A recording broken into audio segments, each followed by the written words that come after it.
आफ्नो अमूल्य जीवन अर्पण गर्ने ज्ञात अज्ञात शहीदहरूको विशेष स्मरण गर्दै ती सम्पूर्ण वीर वीराङ्गनाहरूप्रति हार्दिक श्रद्धाञ्जली अर्पण गर्दछु।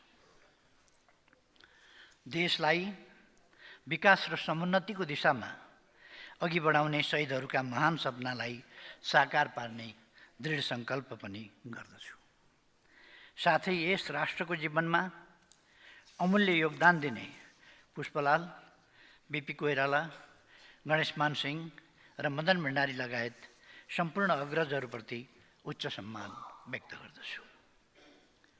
आज आदरणीय नेता बीपी कोइरालाजीको 42औं स्मृति दिवस पनि हो। यस घडीमा म उहाँप्रति हार्दिक श्रद्धासुमन अर्पण गर्न चाहन्छु।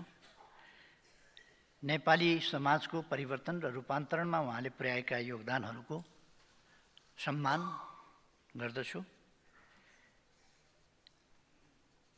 र उहाँप्रति अत्यन्तै आदरभावका साथ श्रद्धाञ्जली अर्पण गर्दछु। सभामुख महोदय, मनसुन सुरु भए यता मुलुक बाढी पहिरो लगायत प्राकृतिक विपदको भीषण चपेटामा परेको छ। धनजनको व्यापक क्षति भएको छ। यस दुःखद घडीमा म विपदमा परेर ज्यान गुमाउने सम्पूर्ण दाजुभाइ दिदीबहिनीहरूप्रति हार्दिक श्रद्धाञ्जली एवं शोकाकुल परिवारजनप्रति गहिरो संवेदना व्यक्त गर्दछु। साथै सम्पूर्ण घाइतेहरूको शीघ्र स्वास्थ्य लाभको कामना गर्दछु। सरकारले उद्धार, उपचार तथा राहतमा विशेष ध्यान दिइरहेको छ। सरकारले उद्धार उपचार पहिलेदेखि भएका क्षतिका सम्बन्धमा पनि ध्यान दिएर काम सुरु गरेको छ। जस्तो जाजरकोट केन्द्र बनाएर गएको भूकम्पको सन्दर्भमा दोस्रो तेस्रो किस्ता दिन बाँकी रहेको, त्यस सन्दर्भमा पनि अहिले सरकारले काम अगाडि बढाएको छ र आगामी दिनमा त्यस्ता दुर्घटना हुन नदिन र भइहाले तुरन्त उद्धार उपचार तथा राहतमा खटिन राज्यका निकायहरूलाई सतर्क र तयारी अवस्थामा राखेको पनि यस गरिमामय सदनलाई जानकारी गराउँदछु। सभामुख महोदय, आज परिस्थिति भिन्न भएको छ। पुरानो सरकारका ठाउँमा नयाँ सरकार बनेको छ।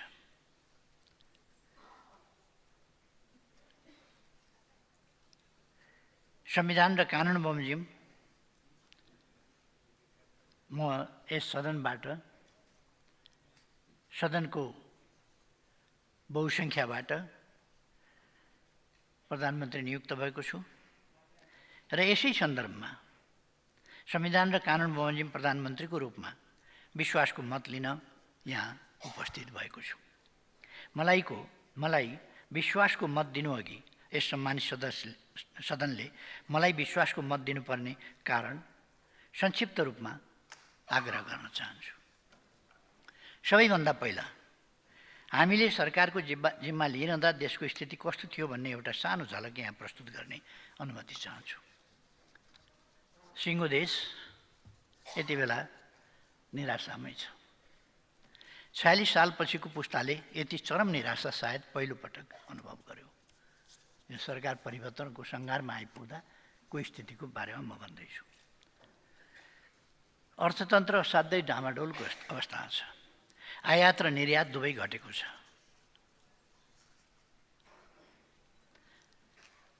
₹1422 अर्ब रुपियाँ राजस्व उठाउने अथवा 14 खरब 22 अर्ब रुपियाँ राजस्व उठाउने लक्ष्य राखेकोमा त्यसको जम्मा बढीमा तानतुन गर्दा पनि 76% मात्र सङ्कलन हुन सक्यो, जबकि निकट विगतमा लक्ष्यभन्दा राजस्व जहिले बढी उठ्ने गरेको थियो। यस परिप्रेक्ष्यमा लक्ष्यभन्दा 24% कम राजस्व सङ्कलन हुनुले देशको अर्थतन्त्रमा कति ठुलो समस्या सिर्जना भएको छ भन्ने देखाउँछ। अहिले ब्याङ्कहरूमा पैसा थुप्रिएको छ। कहिले यस बीचमा यसअगाडि कहिले तरलताको चरम अभाव देखियो। यति बेला तरलता काफी छ, ब्याङ्कमा पैसा थुप्रिएको छ, ब्याज दर पनि न्यून छ, तर पनि लगानी गर्न तत्पर हुने व्यवसायी छैनन्। कर्जा विस्तार घटेको घटै छ, कोही कर्जा लिन तयार भइरहेको छैन। गएको वर्ष जम्मा 5% को हाराहारीमा मात्र कर्जा विस्तार भयो, जबकि नेपाल राष्ट्र ब्याङ्कले लिएको कर्जा विस्तारको लक्ष्य नै 11.5% थियो। यो अत्यन्त न्यून हो। त लक्ष्य 11.5% भएकोमा विस्तार चाहिँ 5% मात्रै भयो। ऋण लिएर तिर्न नसकेका कारण कालो सूचीमा पर्नेको सङ्ख्या बढ्दो छ। बजारमा माग घटेको छ। व्यवसायीहरूले सहयोग र प्रोत्साहन पाउनुको साटो सरकारी निकायबाटै अनावश्यक दुःख पाएको गुनासो गरेकै छन्। सरकार स्टन्टबाज भयो, सरकारले थुन्ने अनि सुन्ने काम गर्यो भन्ने जस्ता गुनासा बोकेर सरकारी निकाय धाउँदै निजी क्षेत्रले आफ्नो व्यवसायमा काम गर्ने फुर्सद नै पाएन।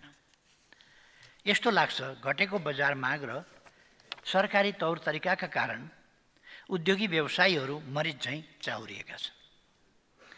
विकास निर्माणका काम लथालिङ्ग छन्। करिब 60 लाखभन्दा बढी जनता निरपेक्ष गरिबीको बुङ्ग्रोमा पिल्सिरहेका छन्।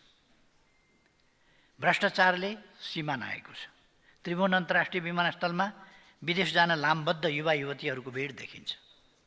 युवा पुस्ता विदेशिदा उच्च शिक्षा अध्ययन गराउने शिक्षण संस्थाहरूले अभूतपूर्व सङ्कटको सामना गरिरहेका छन्। मलाई सबैभन्दा डर लागेको कुरा देशप्रति आम जनताको भरोसा टुटेको स्थिति, तिनको मनोबल नराम्ररी गिरेको अवस्था। देशमा व्याप्त यही गहिरो निराशा हटाउन, जनतामा आशा र उत्साहको सञ्चार गर्न अनि देशलाई तीव्र आर्थिक वृद्धिको दिशामा लैजान अहिलेको सरकार बनेको हो। यसमा सबै स्पष्ट हुनुभयो हुन्छ। जनतामा भरोसा जगाउने गरी काम गर्न हाम्रो सरकारका मुख्य 5वटा प्राथमिकता रहेका छन्। पहिलो प्राथमिकता, थालेको काम सक्ने। एउटा चर्चित अङ्ग्रेजी भनाइ छ, WIP अर्थात् वर्क इन प्रोग्रेस। हाम्रो विकास निर्माणको काम पनि सधैँ यस्तै भइरहेको छ। जहिल्यै काम भइरहेको हुने तर कहिल्यै नसकिने।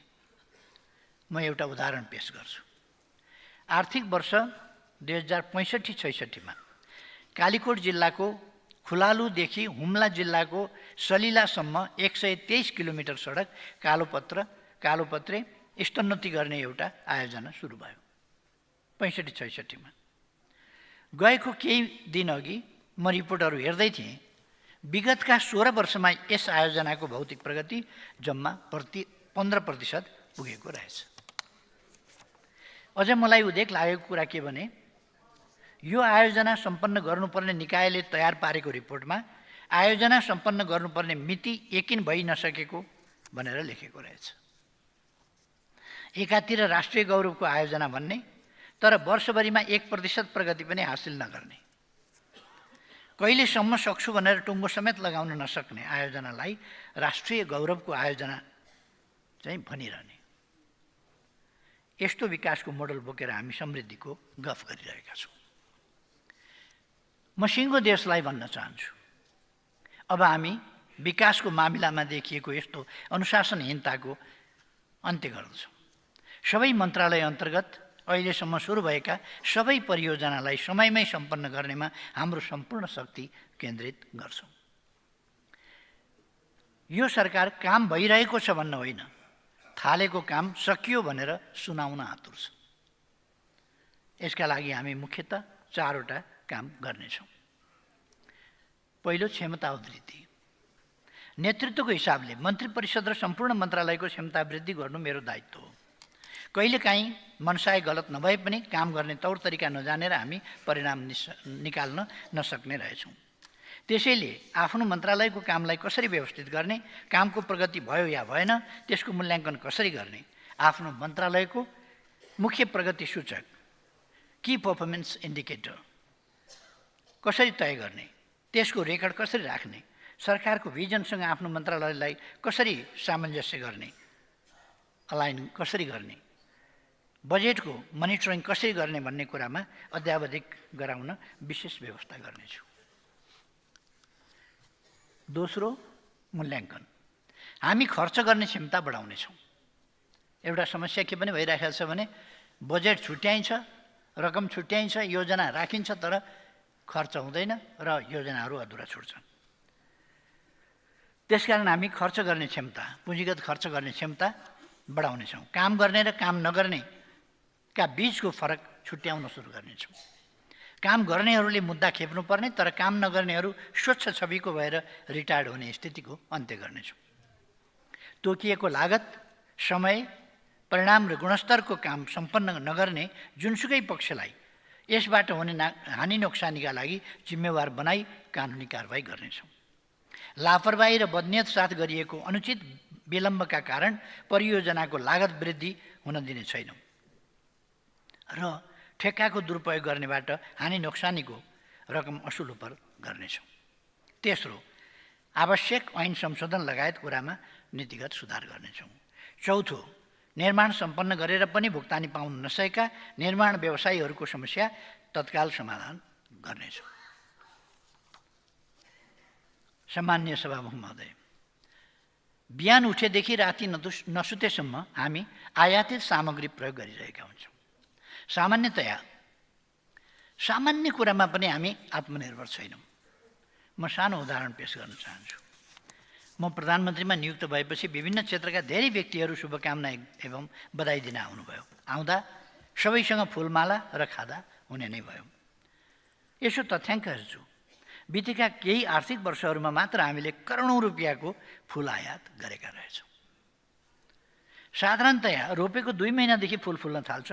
हाम्रो प्रकृति यस्तो छ, ठाउँ अनुसारको विभिन्न रङ, जात र प्रकारका फुल फुल्छन्। तैपनि हामी किन हाम्रै देशमा फुल फुलाउँदैनौँ? किन हामी टनका टन फुल आयात गरिरहेका छौँ? फुलको प्रसङ्ग त मैले एउटा साङ्केतिक रूपमा मात्र यहाँ उठाएको हुँ। यस्ता अनेक चिजहरू। हामी व्यापार असन्तुलनको कुरा गर्छौँ। मलाई त हामी व्यापार नै गरिरहेका छैनौँ जस्तो लाग्छ। गएको आर्थिक वर्षको पहिलो 11 महिनामा 1454 अर्ब रुपियाँको आयात गर्दा हामीले करिब 140 अर्ब रुपियाँको निर्यात गरेछौँ। यो तथ्याङ्क पनि अलिक फरक ढङ्गले बुझ्नुपर्छ। यसमा अरूले बेची मात्र रहेका छन्, हामी चाहिँ किनी मात्र रहेका छौँ। बिक्री नगर्ने, खरिद मात्र गरिरहने पनि व्यापार हुन्छ र अब हामीले व्यापार गर्न सुरु गर्नुपर्छ। आयात प्रतिस्थापन गर्ने र स्वदेशी कच्चा पदार्थमा आधारित उपभोग्य वस्तु उत्पादन गर्ने उद्योगको प्रवर्धन गर्नु यस सरकारको दोस्रो प्राथमिकता हो। यसका लागि अर्थ लगायतका मन्त्रालयसँग समन्वय गरी उद्योग, वाणिज्य तथा आपूर्ति मन्त्रालयले 3 महिनाभित्र स्पष्ट मार्गचित्र तयार पार्नेछ। हामी व्यवसाय मैत्री वातावरण तयार पार्नेछौँ। उद्योग व्यवसाय दर्ताका लागि सुरुकै बिन्दुमा सबै प्रकारका स्वीकृतिहरू उपलब्ध हुने व्यवस्था हुनेछन्। निवेदन परेको 7 दिनभित्र स्वीकृति दिने, स्वीकृति दिन नसकिने भए कारण खोली स्वीकृति नहुने जानकारी दिने र समय लाग्ने भए के कारणले कति समय लाग्ने हो सो कुरा खुलाई जानकारी दिने व्यवस्था गर्नेछौँ। निर्धारित समयभित्र स्वीकृति नदिने कर्मचारीलाई सजाय गर्ने व्यवस्था सहितको कानुनी व्यवस्था गरिनेछ। स्टार्टअप, आइटी, हाई ग्रोथ इन्टरप्राइजेसलाई उत्प्रेरित गरी देशभित्र आर्थिक अवसर सिर्जना गर्न अर्थ मन्त्रालयले विद्यमान कानुनी र वित्तीय संरचनाहरूको अध्ययन गर्नेछ। स्टार्टअपहरूलाई प्रोत्साहन एवं सहजीकरणका लागि प्रधानमन्त्री तथा मन्त्री परिषदको कार्यालयले एकद्वार प्रणालीको एक विशेष संयन्त्र तयार पार्नेछ। निजी क्षेत्रलाई ग्रोथ इन्जिन बनाई उत्पादन, उद्योग र सेवा क्षेत्रमा व्यापक लगानी गराउने, उत्पादन बढाउने र रोजगारी सृजना गर्ने काममा केन्द्रित गराउनेछौँ। सहकारीहरूको नियमन गर्नेछौँ। बचत परिचालन गराउनेछौँ। प्राथमिकताका आधारमा राज्यको लगानी स्वास्थ्य, शिक्षा, सुरक्षा, सामाजिक संरक्षण र ठुला पूर्वाधार निर्माण गरी 5 ठाउँमा केन्द्रित गराउनेछौँ। लगानी जुटाउन सरकारले विकास निर्माणको फाइनान्सिङको मोडालिटी परिवर्तन गर्नेछ। सरकारले विकास ऋणपत्रहरू जारी गर्नेछ। सम्मिलित वित्त, सम्पत्ति मुद्रीकरण, ब्लेन्डेड फिनान्स, एसेट मोबिलाइजेसन जस्ता वैकल्पिक वित्तीय स्रोतको परिचालन गर्नेछ। यस सरकारले देशभित्र भएका सम्पूर्ण स्रोतहरूको कमान्ड गर्छ। देश बाहिरबाट प्राप्त गर्न सकिने स्रोत र साधनलाई आकर्षित गर्छ। हामीसँग स्रोत सीमित छ, तर विकासमा हामीले तीव्र फड्को क्वान्टम लिप मार्नु परेको छ। हाम्रो विकासको ढाँचा, गति र संस्कृति परिवर्तन नगरी भएकै छैन। आफूसँग भएको सीमित स्रोत कहाँ लगानी गर्ने र त्यसबाट कस्तो परिणाम हासिल गर्ने भन्ने कुरामा हामी स्पष्ट हुनुपर्ने बेला आएको छ। त्यसैले आज सरकारको प्राथमिकता यस सम्मानित सदन मार्फत सबैमा स्पष्ट पार्न चाहन्छु। यस सरकारले सूचना तथा प्रविधि, पर्यटन, ऊर्जा, कृषि तथा वन उद्योग र भौतिक पूर्वाधारलाई आर्थिक वृद्धिको प्रमुख संवाहकका रूपमा विकास गर्नेछ। म स्टार्टअप, उद्योगी व्यवसायी, बैंक तथा वित्तीय संस्थाहरूलाई आफ्नो सोच, नवीनता र लगानीलाई यी क्षेत्रमा केन्द्रित गर्न हार्दिक आह्वान गर्दछु। यी प्राथमिकताका 6वटा मन्त्रालय र यससँग सम्बन्धित सरकारी निकायले यी क्षेत्र मार्फत आर्थिक वृद्धि हुने गरी नीति नियम तर्जुमा गर्नेछन्। साथै अर्थ मन्त्रालय र राष्ट्र ब्याङ्क मार्फत आर्थिक तथा मौद्रिक नीतिलाई यसतर्फ परिचालित गराउनेछ। शिक्षा मन्त्रालयले यी क्षेत्रमा आवश्यक जनशक्तिको अभाव हुन नदिन विधागत तथा विषयगत माग र आपूर्तिको तुलनात्मक विश्लेषण गरी राष्ट्रिय जनशक्ति प्रोफाइल तयार गर्नेछ। विषयगत जनशक्ति आवश्यकता आकलनका आधारमा शैक्षिक कार्यक्रम सञ्चालन गर्न सम्बन्धित निकायलाई परिचालित गरिनेछ। कृषि क्षेत्र हाम्रो अर्थतन्त्रको मुख्य अङ्ग हुन सक्छ, तर ठूलो जनसङ्ख्या कृषिमा संलग्न हुने, गरिबी र भोकमरीबाट त्यही कृषिमा संलग्न नागरिक नै पीडित हुने दुःखद अवस्था छ। यस्ता विरोधाभास हटाउनु जरुरी छ। हामी यसको दीर्घकालीन अन्त्य गर्न चाहन्छौँ। प्रविधि र उद्यमशीलताको विकास गरी कृषिमा अल्झिएको जनसङ्ख्यालाई अन्य क्षेत्रमा जान प्रेरित गर्ने र त्यसका लागि अनुकूल वातावरण सिर्जना गर्नेछौँ। उत्पादन र उत्पादकत्व वृद्धि गरी कृषि उपजमा देशलाई आत्मनिर्भर बनाउनेछौँ। कृषिको आधुनिकीकरण र व्यावसायिकीकरण मार्फत उत्पादन बढाई कृषि उपजको निर्यात गर्नेछौँ। अर्थ मन्त्रालय, उद्योग वाणिज्य तथा आपूर्ति मन्त्रालयसँग समन्वय गरी कृषि तथा पशुपन्छी विकास मन्त्रालयले यसमा ठोस कार्यक्रम अघि बढाउनेछ। हाम्रो सरकारले स्थिरता, विकास र सुशासनको भरपर्दो इकोसिस्टम तयार पार्नेछ। हामी डिजिटल नेपाल फ्रेमवर्कलाई समयानुकूल परिमार्जनसहित प्रभावकारी ढङ्गले कार्यान्वयन गर्नेछौँ। नेपालको स्वामित्वमा रहेको अर्बिटल स्लट उपयोग गरी अन्तरिक्षमा आफ्नै सेटेलाइट स्थापना गर्नेछौँ। ब्यान्डविड्थको भुक्तानीका लागि विदेशीले गरेको ठूलो रकम रोकिने गरी सञ्चार तथा सूचना प्रविधि मन्त्रालयले तत्काल काम थाल्नेछ। सभामुख महोदय, युवा पुस्ता विदेशिँदा त्यसले पारेको आर्थिक र सामाजिक असर त सधैँ छ। मलाई हिजो आज महसुस हुन्छ वैदेशिक रोजगारीले अर्थतन्त्रको संरचनामा पनि व्यापक परिवर्तन ल्याएको छ। केही वर्ष अघिसम्म नेपालमा मोटरसाइकल निकै बिक्री हुन्थ्यो, तर अहिले मोटरसाइकलको सट्टा स्कुटरको बिक्री बढेको छ भन्ने समाचारहरू आएका छन्। यसै गरी कुखुराको मासुको खपतमा कमी आएको समाचार केही अघि पढेको थिएँ। ट्रेन्डहरूमा केही परिवर्तनहरू भएका छन्। वैदेशिक रोजगारीका कारण उपभोक्ताको उपभोग गर्ने तरिका र बजारको मागमा परिवर्तन आएको छ, तर तथ्याङ्कको अभावमा हाम्रो निजी क्षेत्र र सरकारी निकाय दुवैले यसको प्रभाव कहाँ कस्तो परेको छ र कति परेको छ भन्ने कुरा बुझ्न सकिरहेका छैनन्, जसका कारण सरकारले राजस्व र व्यवसाय गुमाइरहेका छन्। वैदेशिक रोजगारीले अर्थतन्त्रको कुन अवयवमा के कस्तो परिवर्तन ल्याएको छ, माग र आपूर्ति कहाँ बढेको छ, कहाँ घटेको छ भन्ने बारेमा राष्ट्र ब्याङ्कले विस्तृत अध्ययन गर्नेछ। सभामुख महोदय, अझै हाम्रा दिदीबहिनी दाजुभाइहरू गरिबी, अभाव र भोकमरीको जिन्दगी बाँचिरहेका छन्। जहिल्यै मेरो मनमा प्रश्न आउँछ, यति उर्वर धरतीमा यस्ता मेहनती जनता यस्तो हालतमा हुनु जति दुःखदायी अरू के हुन सक्छ। वर्तमान सरकारले यस अवस्थाको अन्त्य गर्नेछ। सरकारको यो तेस्रो प्राथमिकता हो। यसका लागि खानपिनका बानीमा परिवर्तन गरी स्वस्थ र सन्तुलित पोषणयुक्त खानाको अवधारणा व्यापक गराउनेछौँ। यस कामका लागि कृषि तथा पशुपन्छी विकास मन्त्रालय, सञ्चार तथा सूचना प्रविधि मन्त्रालय परिचालित हुनेछन्। सबै पालिकामा खाद्य भण्डारणको स्थापना गर्न स्थानीय तहसँग समन्वय र सहकार्य गर्नेछौँ। यसबाहेक निरपेक्ष गरिबी चाँडोभन्दा चाँडो कसरी हटाउने भन्ने सम्बन्धमा योजना आयोगको नेतृत्वमा सम्बन्धित मन्त्रालयको एक संयन्त्र तयार पार्नेछौँ र त्यसको सुझावका आधारमा कार्यक्रम तर्जुमा गर्नेछौँ।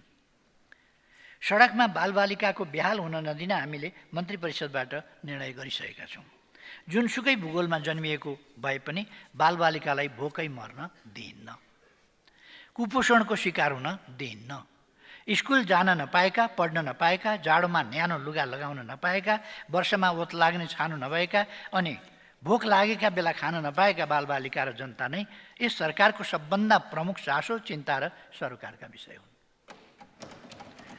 तराई मधेसमा आर्थिक रूपमा विभिन्न मधेसी दलित, सामाजिक रूपमा विभेद र भेदभावमा परेका व्यक्ति, अपाङ्गता भएका, अशक्त, बेसहारा, सङ्क्रमित, आश्रयविहीन, अल्पत्र र मनोरोगीहरूलाई मनमा राखेर सरकारले आफ्नो प्राथमिकता तय गर्नेछ। सभामुख महोदय, संसदको चालु अधिवेशनले यस आर्थिक वर्षको लागि सरकारको नीति कार्यक्रम तथा बजेट पास गरिसकेको छ। नीति कार्यक्रम र बजेट पास गर्दा होस् या सरकार परिवर्तन हुँदा होस्, माननीय सदस्यज्यूहरूले उठाउनुभएका कुरा मैले स्मरणमा राखेको छु। सरकार भनेको अविच्छिन्न उत्तराधिकारी संस्था हो, तसर्थ हाम्रा नीति तथा कार्यक्रमलाई अघि बढाउनेछौँ। परिवर्तन महसुस भएको ठाउँमा परिवर्तन आवश्यक छ भन्ने महसुस भएको ठाउँमा विधि र पद्धतिभित्र रही नीति कार्यक्रम र बजेटलाई परिमार्जित गर्दै परिणाम निकाल्ने गरी सम्पूर्ण संयन्त्र परिचालित गर्नेछौँ। यो नै वर्तमान सरकारको चौथो प्राथमिकता हो। कुरा अलिक अघि पनि उठाएको थिएँ, चर्कै ढङ्गले पनि उठाएको थिएँ। म त्यतापट्टि जान चाहन्न, तर एउटा कुरा खुलस्त भन्न चाहन्छु, दुनियाँका अगाडि दुनियाँले सुन्ने गरी भन्न चाहन्छु। भ्रष्टाचार गर्दैनौँ, भ्रष्टाचार सहन्नौँ, कसैलाई भ्रष्टाचार गर्न दिन्नौँ। भ्रष्टाचार र अख्तियारको दुरुपयोगसँग जोडिएका विषयको छानबिन तथा अनुसन्धान गर्छौँ। यसमा ढुक्क भए हुन्छ। कुनै कालखण्डमा भएका भ्रष्टाचार र जो कोही भ्रष्टाचारी उप कानुनी कारबाही अघि बढाउँछौँ। भ्रष्टाचारी एक दिन कानुनको कठघरामा पुग्नेछ भन्ने विश्वास समाजमा स्थापित गराउँछौँ। सहकारी पीडितका सम्बन्धमा उचित निर्णय लिनेछौँ र जोसुकै भए पनि सहकारी ठगलाई कानुनी कारबाही गर्नेछौँ। सुशासनका लागि स्टन्ट होइन, सही इन्टेन्सन चाहिन्छ। यस सरकारले आफू अग्लो हुन अरूलाई होचो बनाउने कोसिस गर्ने छैन। आफू गुरुदेखि अर्काको अनुहारमा हिलो छ्याप्ने काम पनि गर्दैन। यो सरकारको पाँचौँ प्राथमिकता हो। सभामुख महोदय, यी 5 प्राथमिकता बाहेक सरकारले सार्वजनिक सेवा प्रभावकारी बनाउन र नागरिकको दैनन्दिन जीवनलाई सहज बनाउन अन्य सेवा प्रवाह, नीति निर्माण र विकास सम्बन्धी कामहरू गर्दै जानेछ। त्यसमध्ये केही कामहरूलाई म यहाँ छोटकरीमा राख्न चाहन्छु। नेपालभित्र जुनसुकै भौगोलिक क्षेत्रमा बसोबास गर्ने नेपालीलाई राज्यले उपलब्ध गराउने नागरिकता, राष्ट्रिय परिचय पत्र र सवारी चालक अनुमति पत्र अनलाइन प्रणालीबाट उपलब्ध गराउने व्यवस्था गर्नेछौँ। अघि भर्खरै पनि सदनमा उठेको छ कि 90, 95, 98, 99, 100 वर्षका बुढाबुढीलाई घन्टौँसम्म लाइन लगाउने, यस खालको परिपाटी हुनु हुँदैन। जनता मालिक हुन्, जनता सार्वभौम छन् र हामीले जनताको सेवा गर्नुपर्छ भन्ने कुरा बुझ्नुपर्छ। हामी जनताका मालिक होइनौँ, जनतालाई थर्काउने तर्साउने होइन, जनतालाई दुःख दिने होइन भन्ने कुरा बुझ्नुपर्छ। हाम्रो काम सेवा गर्ने हो र सुविधा उपलब्ध गराउने हो। त्यसबाहेक सवारी साधन दर्ता, बिल्कुल नवीकरण र बिलबुक नवीकरण र घर जग्गा लगायतका सम्पत्ति खरिद बिक्री कर, विद्युत, खानेपानी लगायतका सरकारी शुल्क तथा कर लाइनमा बसेर होइन, अनलाइनबाट तिर्ने व्यवस्था मिलाउनेछौँ। स्वास्थ्य तथा कृषि प्राविधिक लगायतका सेवाहरू पनि अनलाइन प्रणालीबाटै उपलब्ध हुनेछन्। नागरिक प्रशासन र सुरक्षा निकायलाई सक्षम, व्यावसायिक र जनताप्रति उत्तरदायी बनाउनेछौँ। सार्वजनिक सेवा प्रवाहको गुणस्तर र प्रभावकारिता बढाउनेछौँ। विद्यालय शिक्षा विधेयक, निजामती विधेयक लगायत सदनमा विचाराधीन एवं निर्माण गर्नै पर्ने करिब 2 दर्जन नयाँ ऐन तर्जुमा गर्नेछौँ। नेपाललाई आकर्षक अन्तर्राष्ट्रिय पर्यटकीय गन्तव्यको रूपमा विकास गर्नेछौँ। जैविक विविधता तथा पर्यावरण प्रणालीको दिगो संरक्षण गर्ने र जलवायु परिवर्तनका असर कम गर्ने गरी रणनीति तर्जुमा गरी कार्यान्वयन गर्नेछौँ। जलवायु परिवर्तन तथा माउन्टेन इकोनोमीप्रति विश्वको ध्यानाकर्षण गर्ने समेतको उद्देश्यले प्रस्तावित सगरमाथा संवादको परराष्ट्र मन्त्रालयले तयारी गर्नेछ। निरोगी नेपालको सरकारको मुख्य स्वास्थ्य नीति हुनेछ। यसका लागि निरोधात्मक र प्रतिरोधात्मक दुवै पद्धति अवलम्बन गरिनेछ। गर्भवती महिला, ज्येष्ठ नागरिक, फरक क्षमता भएका नागरिक र बेसारा नागरिकहरूको स्वास्थ्य प्रचार तथा पोषणको जिम्मा सरकारले लिनेछ। सुकुम्बासी, मुक्त हलिया, मुक्त कमैया र अव्यवस्थित बसोबासीका समस्या समाधान गरिनेछ। हरेक कामलाई मर्यादित बनाइनेछ। श्रमिकको हक, हित र कल्याण सरकारको प्राथमिकता हुनेछ। कर्मथलोमा हुने सबै प्रकारका विभेदको अन्त्य गरिनेछ। श्रमिक तथा कर्मचारीलाई सामाजिक सुरक्षा प्रणालीमा आबद्ध गरिनेछ। वैदेशिक रोजगारीलाई सुरक्षित, मर्यादित र व्यवस्थित गरिनेछ। विदेशबाट फर्केका व्यक्तिहरूको ज्ञान, सिप र पुँजीको सदुपयोग गर्न श्रम, रोजगार तथा सामाजिक सुरक्षा मन्त्रालयले अभियान नै सुरु गर्नेछ। खेललाई राष्ट्रिय एकता, अन्तर्राष्ट्रिय प्रतिष्ठा र मित्रता अभिवृद्धि गर्ने माध्यमका रूपमा विकास गरिनेछ। सामाजिक सद्भाव, राष्ट्रिय एकता, सांस्कृतिक र धार्मिक सहिष्णुता एवं उदार मूल्यहरूको अभिवृद्धि गरिनेछ।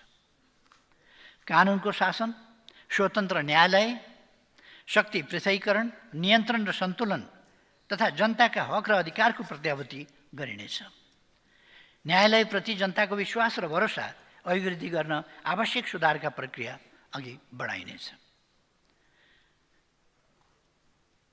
सभामुख महोदय, हाम्रो विदेश नीति स्वाधीनता, स्वाभिमान र विकासबाट निर्देशन हुन्छ। हामी असल छिमेकीपनमा विश्वास गर्छौँ, त्यस अनुसारको व्यवहार गर्छौँ।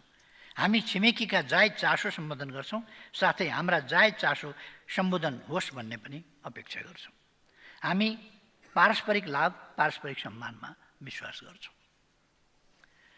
सभामुख महोदय, देशमा जुन किसिमको निराशा छाएको छ त्यसलाई चिर्नका निम्ति राजनीति विकास र समृद्धिको बहसतर्फ मोडिनै पर्छ।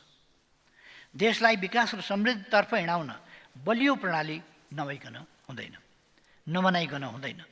बिना स्थायित्व बलियो प्रणाली नबन्ने रहेछ भन्ने कुराको हामी आफै साक्षी छौँ। म आज प्रतिपक्ष लक्षित कुनै टिप्पणी गर्न चाहन्न, तर यति चाहिँ भन्छु, नेपाली कांग्रेस र नेकपा एमाले जस्ता बलिया पार्टीले पटक पटक काँध थाप्दा पनि अघिल्लो सरकारले लय समातेन। सरकारले थिति बसाल्न सकेन, थिति बसाल्ने रुचि पनि राखेन, जसको कारण समाजमा अनेकन दूषित परिणाम निस्कने खतरा बढ्यो। त्यसलाई हामीले टुलटुल हेरेर बस्न सकेनौँ। यही कुरालाई आत्मसात गरी पुरानो सरकारको ठाउँमा यो नयाँ सरकार बनाएका हौँ। हामी सबैलाई थाहा छ, नेकपा एमाले र नेपाली कांग्रेस प्रतिस्पर्धी पार्टी हुन्। हामी विचारमा प्रतिस्पर्धा गर्छौँ, तर खास समयमा यी दुई पार्टीले सहकार्य गरेका छन् र देशलाई परिणाम पनि दिएका छन्। 7 सालमा राणा शासनको अन्त्यका लागि एक भएका थिए। 46 सालमा निरङ्कुश राजतन्त्र र पञ्चायत फाल्नका लागि एक भएका थिए। 62-63 देशमा फैलिएको शस्त्र हिंसाको आगो निभाउन र राजतन्त्र फाल्न एकमत भएका थिए। त्यसैको जगमा अरू शक्तिलाई साथमा लिँदै यी दुई पार्टीले संविधान निर्माणको नेतृत्व गरे। यसपटक फेरि हामीले 7 बुँदे सहमति गरी सहकार्यको थालनी गरेका छौँ। नेकपा एमाले र नेपाली कांग्रेस बीच भएको त्यो 7 बुँदे सहमति जस्ताको तस्तै यस सम्मानित सदनलाई जानकारी गराउने अनुमति चाहन्छु। 7 बुँदे सहमति यस प्रकार छ। 1. आम जनताको चाहना बमोजिम राष्ट्रिय हितको रक्षा गर्न, भ्रष्टाचार नियन्त्रण गरी मुलुकमा सुशासन कायम गर्न, राष्ट्रको विकास निर्माण अभियानलाई तीव्रता दिन, राजनीतिक स्थिरताका लागि अन्य राजनीतिक दललाई समेत सहभागी गराई संविधानको धारा 76(2) अन्तर्गत राष्ट्रिय सहमतिको सरकार निर्माण गर्ने। 2. राष्ट्रिय सहमतिको सरकारले संविधान प्रारम्भ भए पश्चात अभ्यासमा देखा परेका सबल पक्ष र दुर्बल पक्ष तथा जटिलताको समीक्षा गरी राजनीतिक स्थायित्वको लागि संविधानमा आवश्यक संशोधन र तदनुकूलको कानुन निर्माण गर्ने विषयलाई प्राथमिकता दिने। 3. अर्थतन्त्रमा विद्यमान शिथिलतालाई अन्त्य गरी विश्वसनीय व्यावसायिक वातावरण तयार गरी आर्थिक गतिविधिलाई चलायमान बनाउने, आन्तरिक र बाह्य लगानीलाई प्रोत्साहन गरी मुलुकभित्र पर्याप्त र मर्यादित रोजगारी सिर्जना गर्ने। 4. राष्ट्रिय सहमतिको सरकारको नेतृत्व सरकार गठन भएको मितिले 2 वर्षसम्म नेकपा एमालेका अध्यक्ष केपी शर्मा ओलीले र त्यसपछि 84 मङ्सिरमा हुने आम निर्वाचनसम्म नेपाली कांग्रेसका सभापति माननीय श्री शेरबहादुर देउवाले गर्ने। राष्ट्रिय हितको रक्षा गर्न, भ्रष्टाचार नियन्त्रण गरी मुलुकमा सुशासन कायम गर्न, राष्ट्रको विकास निर्माणको अभियानलाई तीव्रता दिन राष्ट्रिय सहमतिको सरकार सञ्चालनका आधार र न्यूनतम साझा कार्यक्रम तर्जुमा गरी सोही आधारमा सरकार सञ्चालन गर्ने। 6. राष्ट्रिय सहमतिको सरकारका लागि 2 प्रमुख राजनीतिक दलको नेतृत्वदायी भूमिका र समानताको आधारमा समान हैसियतमा सरकारमा सहभागिता रहने र अन्य राजनीतिक दललाई समेत सरकारमा समावेश गर्ने। र 7. राष्ट्रिय सहमतिको सरकारको मर्म र भावना अनुरूप प्रदेश सरकारको गठन र सञ्चालन गर्ने र जनभावना अनुरूप प्रदेश तथा स्थानीय तहमा हुने विकास निर्माणको कामलाई तीव्रता दिने। 7 वटा बुँदा किन लुकाइयो भनेका बुँदा लुकाउनु पर्ने कुरा केही थिएन, बजारमा आइसकेका थिए। 7 वटा कुरा यिनै हुन्, देशको पक्षमा, जनताको पक्षमा, लोकतन्त्रको पक्षमा, स्थिरता स्थायित्वको पक्षमा, विकासको पक्षमा, सुशासनको पक्षमा यी बुँदाहरू छन्। त्यसकारण यहाँ लुकाइरहनु पर्ने केही पनि छैन। त्यसकारण मैले सम्मानित सदनमा औपचारिक ढङ्गले आफूले बोल्दाखेरि पहिलोपल्ट नै मैले राखेको छु। हामीले यसबीचमा शान्ति प्रक्रियाका कामहरूलाई लगभग टुङ्गो लगाएका छौँ र अब ट्रान्जिसनल जस्टिसको काम बाँकी छ। त्यसलाई अविलम्ब अगाडि बढाउनै सरकारको नीति छँदैछ। त्यसमा म फेरि स्पष्ट गर्न चाहन्छु र यसमा सबैको सहयोग पनि चाहन्छु। सभामुख महोदय,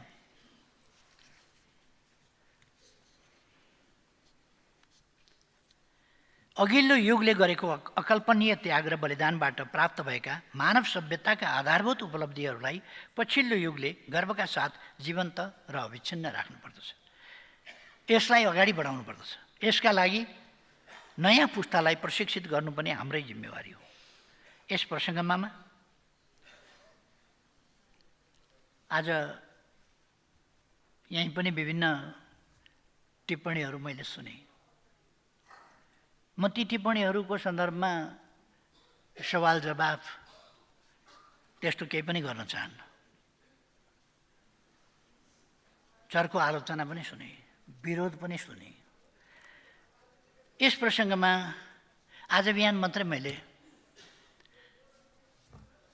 बिपी कोइरालाज्यूको 42औं स्मृति दिवसको सन्दर्भमा बोल्दा एउटा प्रसङ्ग उल्लेख गरेको थिएँ। यहाँ अहिले पनि यो प्रसङ्ग उल्लेख गर्न चाहन्छु। कुनै समय नेल्सन मण्डेलाले 5 वर्षकी एउटी बालिकासँग उनको संवाद भएछ। नेल्सन मण्डेलाको नेल्सन मण्डेला आफै भन्नुहुन्छ, एउटा 5 वर्षको केटीले, a 5-year-old girl asked me, how old are you? I said, well, I really do not know, but I was born long, long ago. She asked, 5 years ago? I said, no, much longer than that. Then she asked, why did you go to jail? I said, no, I didn't go to jail. Some people sent me there. Who? I said, the people who didn't like me. How long did you stay there? I said again, I cannot remember, but it was a very, very long time. And she said, you are a stupid old man, isn't you? And you? अर्थात् यस्तो आक्रोशहरू आउँदो रहेछ। Nelson मण्डेलाले 5 वर्षकी बच्चीसँग कुरा गर्दा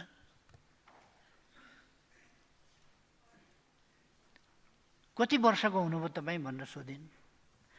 ठ्याक्कै त थाहा छैन, तर उहिल्यै जन्मिएको म धेरै वर्ष अगाडि भने उनले। उनी 5 वर्षकी थिइन् अनि उनले सोधिन् 5 वर्ष पहिले भनेर। किन उनलाई समय भनेकै 5 वर्षको मात्रै थाहा छ। 5 years। कतिलाई समय भनेकै 3.5 वर्ष थाहा छ, कतिलाई समय भनेकै 2 वर्ष थाहा छ, कसैलाई समय भनेकै 3 वर्ष थाहा छ। Then what can I do?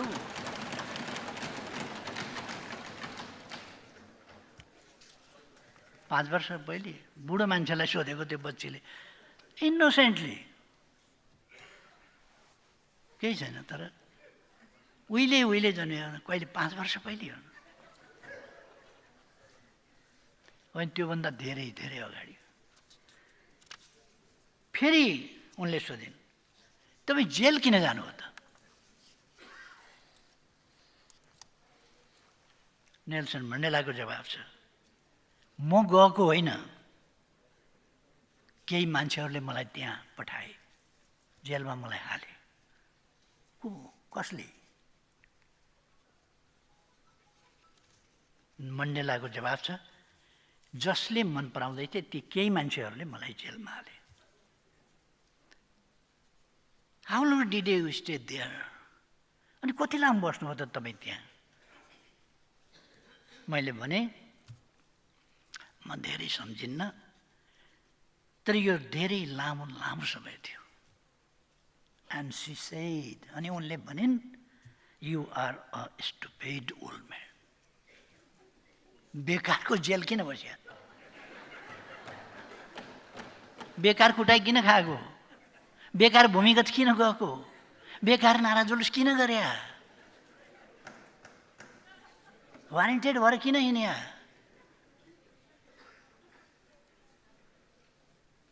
उनी छक्क परिन्।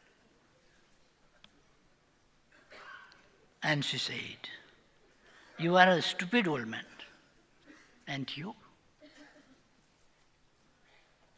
तपाईँ एउटा मूर्ख मान्छे हुनुहुँदो रहेछ, बुढो मान्छे होइन र? किन बस्या जेल?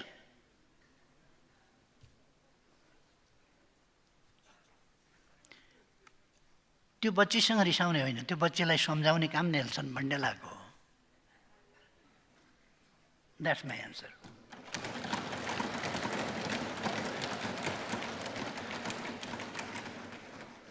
युग बदल्नका लागि, समाज, राष्ट्र र समग्र जगतको निरन्तर विकासका लागि निर्मम निरङ्कुशताका विरुद्धको बलिदानपूर्ण सङ्घर्षको यथार्थ इतिहासको सही जानकारी नयाँ पुस्तालाई गराउन कति जरुरी छ भन्ने कुरा यस रोमाञ्चक संवाद मार्फत बुझ्न सकिन्छ। नेल्सन मण्डेलाले त्यो म्यासेज त्यसका लागि दिनुभएको। हामी हाम्रो समाजलाई विगत, वर्तमान र भविष्यप्रति न्याय गर्ने र ज्ञान हस्तान्तरण गर्ने संरचना सहितको सभ्य समाजको रूपमा विकास गर्न चाहन्छौँ। हामी स्टुपिड होइन, ग्लोरियस हिस्ट्री निर्माण गर्ने मार्गमा छौँ। अब नबुझेकाले त त्यो बच्चीले कति सजिलो भनिदिए, तिमी त स्टुपिड रहेछ बुढा मान्छे भन्नु। जेल किन बस्या बेकार? अहिले मान्छेले भन्न सक्छन् जेल किन बस्या, गोलघर किन बस्या? ती बिपी कोइरालाहरू, ती मान्छेहरू किन शहीद भएका? ती बिपी कोइरालाहरू किन भागिकन कहिले भारत कहिले कहाँ किन हिँडेका? किन जेल बस्नु पर्यो?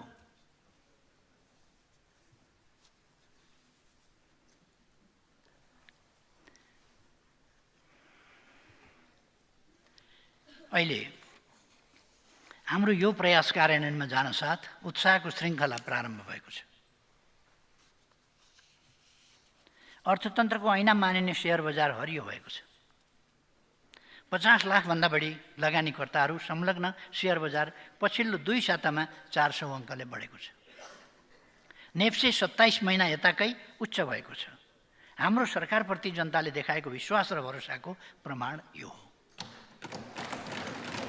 म यस सम्मानित सदन मार्फत सम्पूर्ण दिदीबहिनी दाजुभाइहरूलाई भन्न चाहन्छु, अब सेयर बजार मात्र होइन, देशको पुरै बजार चलायमान हुनेछ। सिङ्गो देशलाई चलायमान बनाउने आत्मविश्वास हामीसँग छ, किनभने हामीले लामो अनुभव बटुलेका छौँ। हामीसँग 72 सालको भूकम्पपछिको पुनर्निर्माणमा अन्तर्राष्ट्रिय जगतले समेत प्रशंसा गर्ने गरी काम गरेको अनुभव छ। क्षतिग्रस्त लाखौँ निजी निवास, हजारौँ सांस्कृतिक सम्पदा, विद्यालय भवन र सरकारी कार्यालयहरूको पुनर्निर्माण गरेको अनुभव छ। लगातार 7% माथिको आर्थिक वृद्धि हासिल गर्दै विश्वको ध्यान आकृष्ट गरेको अनुभव छ। विश्व ब्याङ्कले नेपाललाई दक्षिण एसियाको साइनिङ स्टार भन्दा सिङ्गो देश गदगद बनेको अनुभव पनि छ। निरपेक्ष र बहुआयामिक गरिबी घटाइएको पनि अनुभव छ। सबैसँग मित्रता, छैन कसैसँग शत्रुता भन्ने मान्यताबाट निर्देशित हुँदै बाह्य सम्बन्ध विस्तार र सुदृढीकरणमा काम गरेको अनुभव पनि छ। हामीसँग अभूतपूर्व राष्ट्रिय सहमतिका साथ संविधान संशोधन गराएको अनुभव पनि छ। सभामुख महोदय, संविधान भनेको असंशोधनीय विषय होइन। संविधान देश र जनताको हितका लागि साधन हो, साध्य होइन। आवश्यकताले संविधान ऐन कानुनमा संशोधन र परिमार्जन हुन्छ। तर संविधान संशोधन गर्नु पश्चगमन हो भन्ने कतिपयको भनाइ पनि सुनेको छु। अर्को कुरा, यस देशमा डेमोक्रेसीका लागि, डेमोक्रेसी भन्ने शब्द कसले सुनाइदियो? कसले सुनायो डेमोक्रेसी भन्ने शब्द? नेपालमा कङ्ग्रेसले सुनायो होला, एमाले सुनायो होला नि, यिनै पार्टी होला नि, कम्युनिस्ट काङ्ग्रेस, यिनीहरूले सुनाएको होला डेमोक्रेसी भन्ने। पार्टी सिस्टम कसले सुनायो? कसले पार्टी बनायो? यिनै पार्टी होला नि।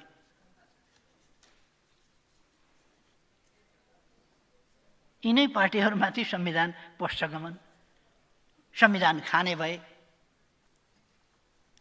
पञ्चायतकालमा जन्म सङ्ग्रहका बेला बच्चा बच्ची रोयो, कल गर्यो भने ए नबोल जन्म सङ्ग्रह भाँडिन्छ हुँदैन भन्नु। बच्चालाई भन्ने त्यो अल्मल्याउने चलन थियो, चुप लाग जन्म सङ्ग्रह भाँडिन्छ भन्नु। जन्म सङ्ग्रहका बेला यो जन्म सङ्ग्रह भाँडिन्छ जस्तो कुरा नगरे पनि हुन्छ। जसले कुनै ख्याल ठट्टामा होइन, आन्दोलनमा जीवन बलिदान गरेर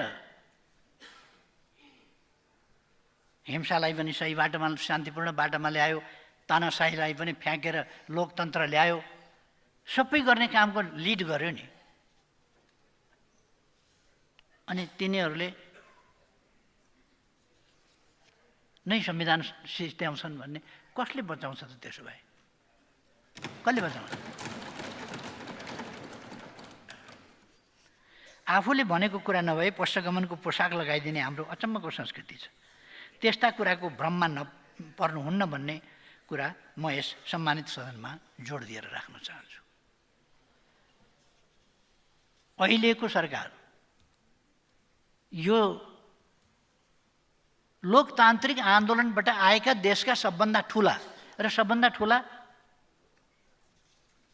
अस्ति एकजना साथीले भन्नुभयो, गिरिजाप्रसाद कोइरालाजीको स्मृति दिवसमा हेर्दै थिएँ, गिरिजाप्रसाद कोइरालाजीको छेउमा अलिक निकै होचो साथी हुनुहुँदो रहेछ।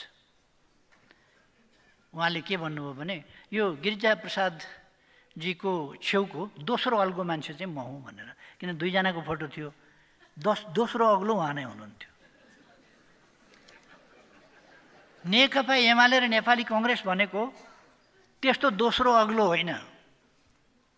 यी हैसियत भएका पार्टीहरू हुन्, नेपालमा आन्दोलन गरेर इतिहास बोकेर आएका पार्टी हुन्, अनुभव लिएर आएका पार्टी हुन्, बलिदान दिएर आएका पार्टी हुन्।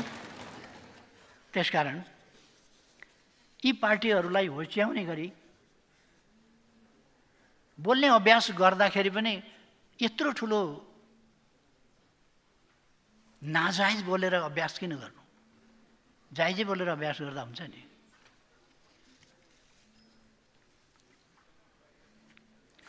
म सधैँ अघि बढ्ने मानिस हुँ। मैले आफ्नो यात्रामा ब्याक गियर लगाउन र पछि सर्न जानेको छैन।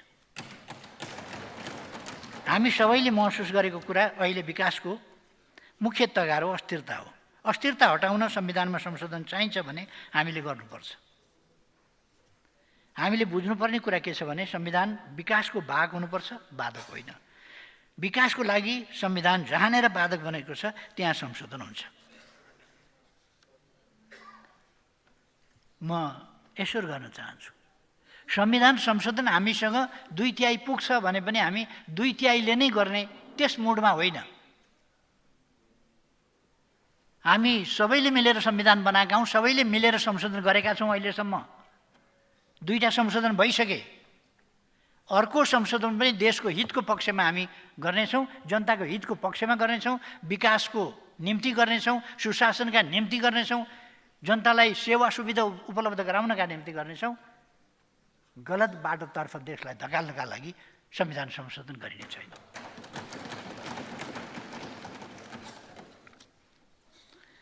मलाई आशा छ यस मामिलामा सिङ्गो देश एक हुनेछ, यसमा राष्ट्रिय सहमति हुनेछ। अन्त्यमा देशमा छाएको निराशा चिर्न सबै दल र माननीय सदस्यहरू असहमत हुनुपर्ने कारण म देख्दिनँ। देशमा देखा परेको यो आर्थिक सङ्कटको घडीमा मलाई विश्वासको मत दिएर सिङ्गो सदन एक भएको सन्देश दिई आम जनतालाई उत्साहित र उत्प्रेरित गर्न म यस सम्मानित सदनलाई हार्दिक अनुरोध गर्न चाहन्छु। राष्ट्रिय राजनीतिलाई देश केन्द्रित, जनता केन्द्रित तर्फ लगाउँ, मेरो आग्रह छ। विकासका प्रश्नहरूमा केन्द्रित हौँ, सुशासनका प्रश्नहरूमा केन्द्रित हौँ, मेरो आग्रह छ। र यही आग्रह साथ सम्माननीय सभामुख महोदय, यही विश्वासका साथ सभामुख महोदयको अनुमतिले नेपालको संविधानको धारा 76 को उपधारा 4 बमोजिम प्रतिनिधि सभाबाट विश्वासको मत प्राप्त गर्न प्रतिनिधि सभा नियमावली 2079 को नियम 155 बमोजिम प्रस्ताव प्रस्तुत गर्दछु। धन्यवाद।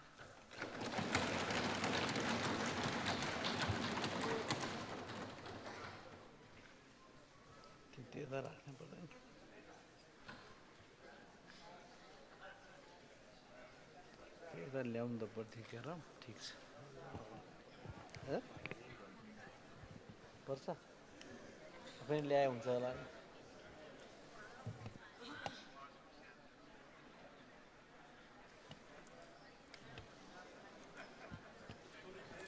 त्यो ल्याउने काम गरौँ नि त, त्यहाँबाट ल्याउने काम गरौँ।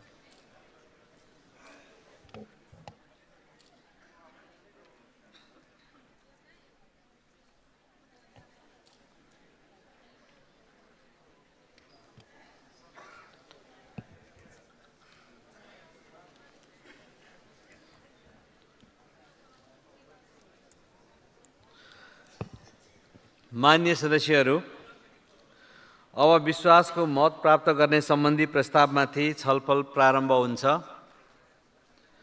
मान्य सदस्यहरू, उक्त प्रस्तावमाथिको छलफलको लागि 2 घण्टाको समय निर्धारण गरिएको बेहोरा जानकारी गराउँछु। छलफलमा बोल्न चाहने मान्य सदस्यहरूको दलीय आधारमा नाम प्राप्त हुन आएको छ। सर्वप्रथम मान्य सदस्य शेरबहादुर देउवा,